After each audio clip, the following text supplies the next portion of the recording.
Well, we're talking about President Obama. His decision to seek congressional approval of military strikes against Syria is now topping the political agenda and putting every other issue that he has on his agenda on hold. His persuasion skills are indeed being tested now, as lawmakers from both parties say their constituents are against using military force. Let's take a look at this Washington Post ABC News poll. It shows that it finds 59% oppose attacking Syria, while 36% support it, with independents, as you can see, most strongly against it, and only 30% of independents for a military strike on Syria. So let's bring in our political insiders right now. John LeBoutillier, former Republican congressman for New York; Pat Caddell, a Fox News contributor and a former pollster for President Jimmy Carter; and Doug Schoen, he too a Fox News contributor and former pollster for Bill Clinton. Gentlemen, thank you. It's good to see you. Good to see you, Kelly. I feel like I'm so far away from you. And as we look at these polls,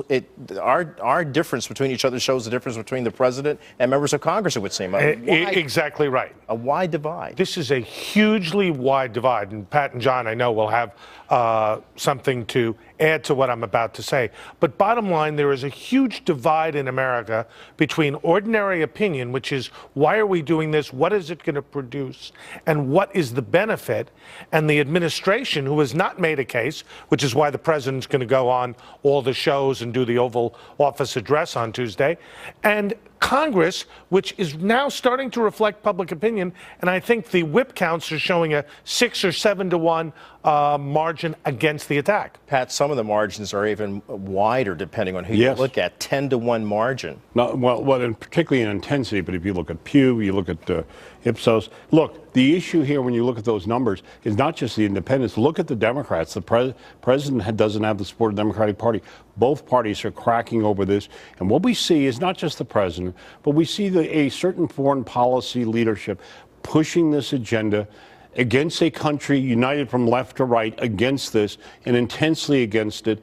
And by the way, the largest opposition to any prospective military action that Gallup has ever registered. John, what's at stake for the president?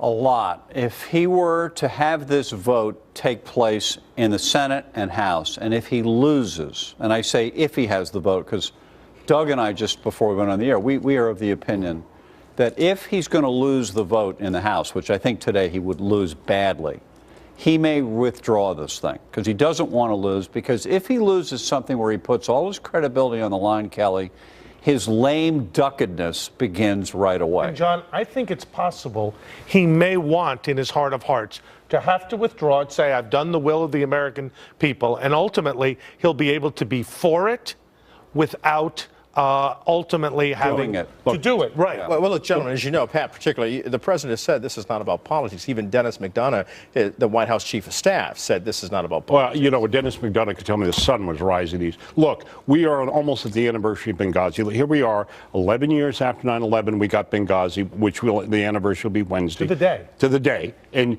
on Tuesday, the president, what we have is we drew the red line in the sand. A year ago, they used chemical weapons. We didn't. This is all about saving the president's face.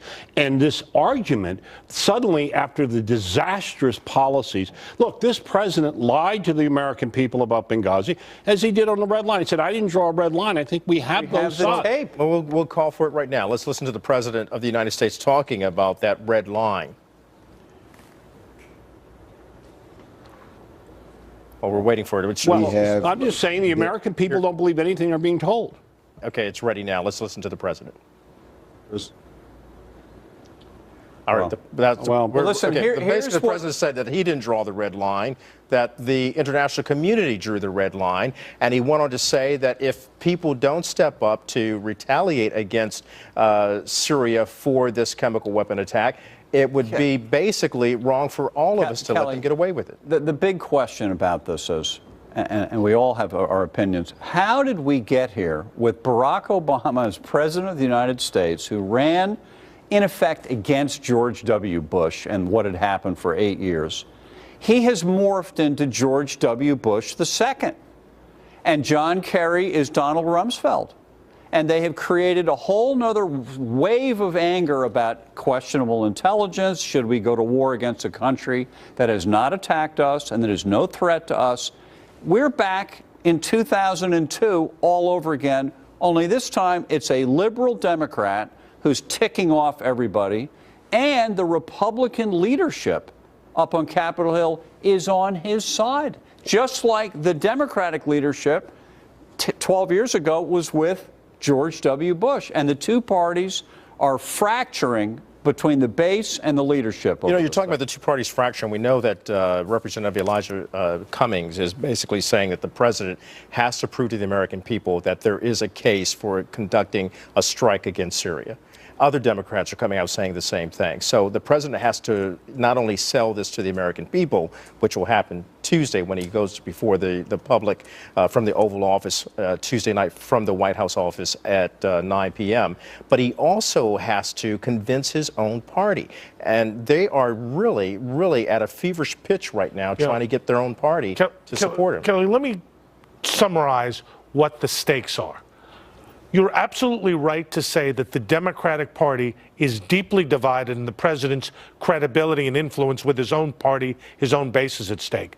But with the debt ceiling coming up, the budget coming up, and the implementation of health care, the entire system of governance is at risk in the next month or so. Bottom line, we are in effectively a revolutionary moment. Well, you know what? A year ago we said that we were pre-revolutionary. I believe they may be lighting the match to powder keg. And we've been saying this for some time. This breakdown between the establishment in Washington telling the American people, and look, we're not having a discussion. It's the president's own feckless policies in Egypt, Iran, all of this, which has led us to this moment. But Peggy Noonan wrote something yesterday that's important because it supports what we've been saying. The Syrian debate isn't really a struggle between libertarians and neoconservatives, or left or right, or Democrats and Republicans. It looks more like a fight between the country and Washington, between the broad American public and Washington's central governing assumptions. This is a revolutionary moment. And to give proof to that, we had last week, the Congress starts coming back, and the first day after Labor Day, the Speaker of the House, the highest ranking Republican in the country, and the Majority Leader, the second highest ranking, Eric Cantor, just like that, come out and say, I'm for the attack. They didn't talk to their membership. They didn't do anything except I'm announcing. Here we are a week later.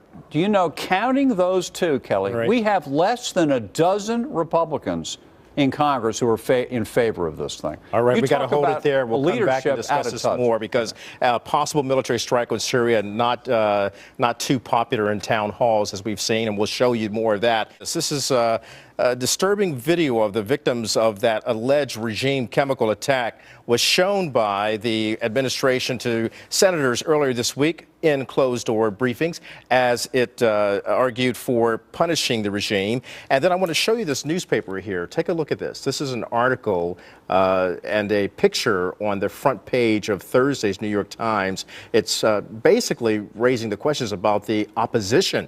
Who can we trust there? The regime shows freedom fighters, or they're actually regime fighters, and they were executed. So, gentlemen, when we look at the media and we look at the fact that this is being reported and no one's giving the president or Congress a pass on this one, what do you say about the way this is being handled? This is the first time, Kelly, that the administration, and particularly President Obama himself, have come under real harsh scrutiny by the media. You know, during the campaign, the first and the second, Obama's internal joke was his political base was the media. That's no more. Times have changed. Okay. Pat? Well, I think what we're seeing here, and this is the reason the public doesn't trust anything the administration is saying. We saw in Egypt with the Muslim Brotherhood, and they told us that would be great. We've been told rebel groups in Libya, the whole Libya is in chaos. And now we have our opposition, who the leaders keep telling us in both parties, oh, no, they're really great. Killing in front of us, just like it's Tet revisited, assassinating those, killing those, massacring those soldiers. And by the way, so the president is back from Russia, and he's now going to go on all the shows Monday night and do the speech Tuesday night to a country that has already seen that. Well, I saw it. They had videos of these rebels killing people the other night. No one's in favor of any of this thing. And the president, it's too late to turn this A thing year around. ago, he should have done it if he was going to do something. Well, there are people who argue that even if he did something a year ago, it might have been too little, too late. But if you had a policy, maybe not. Yeah, and there is no policy, Kelly. Well, let's talk about something else that you were pretty miffed about, and that was Senator Dianne Feinstein and her response and what it shows about the tenor Political or class. tone and tenor of American politics. Let's listen to Senator Dianne Feinstein responding to a question. There's no question. What's coming in is overwhelmingly negative. There's no question about that. But you see, then they don't know what I know. They haven't heard what I heard. And I like to believe now, after 20 years, that I have some skill in separating the wheat from the chaff in this thing. So, gentlemen, how do you respond to what she is saying? We are. Kelly, Well, she sees classified information. The one thing that we know about politics is that when politicians say, I know better than you, or I have more information, that really, really angers the American people. And in this case, there's been not a scintilla of evidence presented to suggest that we have a strategy, a plan, or a way to deter the Assad regime. That's why this is so damning. And it's the same voices on the NSA saying, we get to see the stuff, trust us, it's all right, and the country is saying no. That was the precursor for what we have now. The country's attitude is, we are not being told the truth, and we don't buy this. We got to wrap, John, real quickly, final word. We're not going to be able to see it, but John McCain, the leading advocate of strong military action consistently in Syria, he got an earful at a town meeting the other night. People who normally support McCain are unloading on him, and they're unloading on all these politicians for the same reason. A clear sign of a very war-weary nation. Gentlemen, we thank you for Political Insiders. You can get more from the Political Insiders every Monday at 10:30 a.m. Eastern, live at live.foxnews.com. And they will be back here next Sunday. Make sure you check them out.